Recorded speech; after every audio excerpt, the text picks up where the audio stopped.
పొదరిల్లు today March 2nd episode. పొదరిల్లుకి మహా bye bye. నోరెత్తే హక్కు కూడా మీకు లేదు. చక్రిని ఉదికారేసి ఫైర్. పొదరిల్లు ఈరోజు ఎపిసోడ్లో చక్రిని మహాలక్ష్మి వాయించేస్తుంది. పెద్ద ఆర్కిటెక్ట్ అని చెప్పిన అబద్ధం నుంచి ఇప్పటి వరకు చక్రి చెప్పిన అబద్ధాలన్నింటినీ కలిపి వీర లెవెల్లో ఫైర్ అయింది. ఇది కవర్ చేద్దామని చక్రి ఎంత ట్రై చేసినా కూడా పనవ్వలేదు. మరోవైపు తాయారు కూడా తోడై నారాయణ గురించి కొడుకుల గురించి ఇష్టం వచ్చినట్లుగా మాట్లాడుతుంది. దీంతో మహాకి కొత్త భయాలు మొదలవుతాయి. ఇలా ఈరోజు ఎపిసోడ్లో పూర్తిగా ఏం జరిగిందో చూద్దాం. మీరు కనుక నా ఛానల్ని ఫస్ట్ టైం చూస్తున్నట్టయితే ప్లీజ్ సబ్స్క్రైబ్ చేయండి. చక్రి చెప్పిన అబద్ధాలకి మహా కడిగి పారేస్తుంది. మీ అన్నయ్య ఆర్కిటెక్ట్ అని ఎందుకు అబద్ధం చెప్పారో, పెద్ద పెద్ద ఆర్కిటెక్ట్ అని ఎందుకు అబద్ధం చెప్పారని మహా సూటిగా అడుగుతుంది.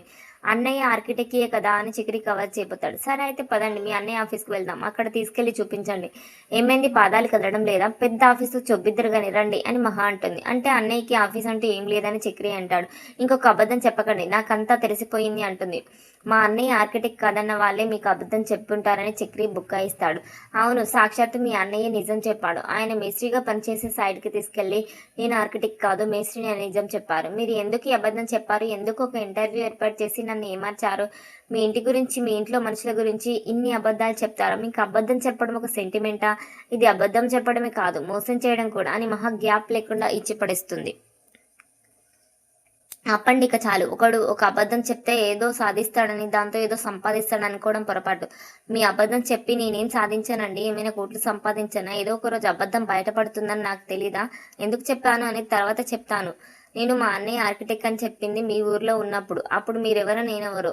అప్పుడు మీరు నా ఫ్యామిలీ గురించి అడిగారు, అప్పుడు అబద్ధం చెప్పాను. మా ఇంటి గురించి, నాకు దేవుడు లాంటి అన్నయ్య గురించి ఒక కిరాయి డ్రైవర్ వేరే వాళ్ళకి ఎందుకు తక్కువ చేసి చెప్పాలనే ఉద్దేశంతో నేను అబద్ధం చెప్పాను.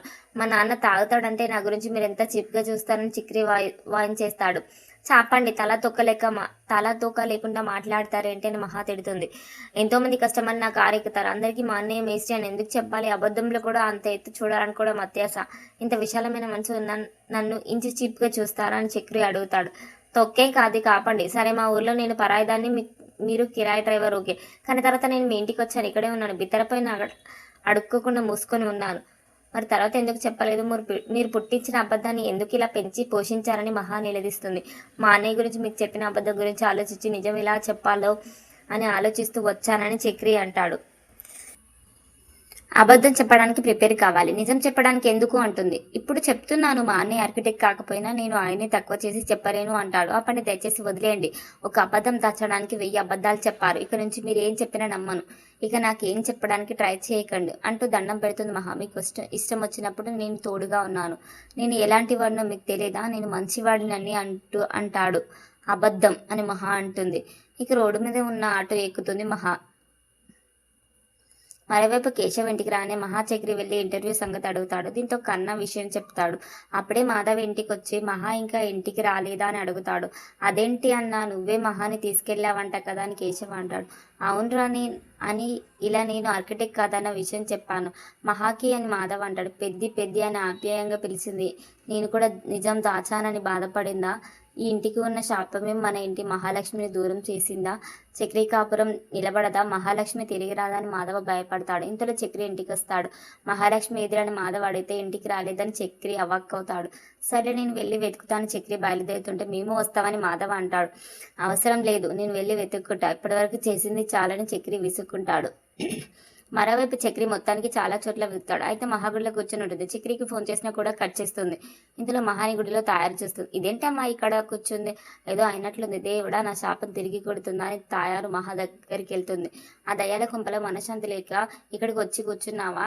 అయినా ఇంట్లో వాళ్ళని నమ్మి ఎలా వచ్చావి వెర్రిదానా అని తాయారంటుంది. ఎందుకు మీ సొంత అన్నయ్య కుటుంబం గురించి తక్కువ చేసి మాట్లాడుతున్నారని మహా అడుగుతుంది. సొంత పిల్లానే చంపి జైలుకి వెళ్ళి వచ్చినవాడు నాకు అన్నయ్య ఏంటి? ఈ విషయం నలుగురి గాడిదల్లో ఎవరిని అడిగినా చెప్తారని తాయరా అంటుంది. వాడు ఎన్ని మాయమాటలు చెప్తుంటాడు, లేకపోతే నువ్వు పెళ్లి చేసుకొని ఇంటికి వస్తావు అని తాయారనేసరికి మహా కంగారు పడుతుంది. మొత్తానికి మహాని వెతుక్కుంటూ చక్రి గుడికి వస్తాడు. ఏంటి ఇక్కడ కూర్చున్నారు, రండి ఇంటికి వెళ్దామని చక్రి అంటే మహా మళ్ళీ గొడవ పడుతుంది. నేనేమన్నా జాతరలో తప్పిపోయిన పిల్లనా?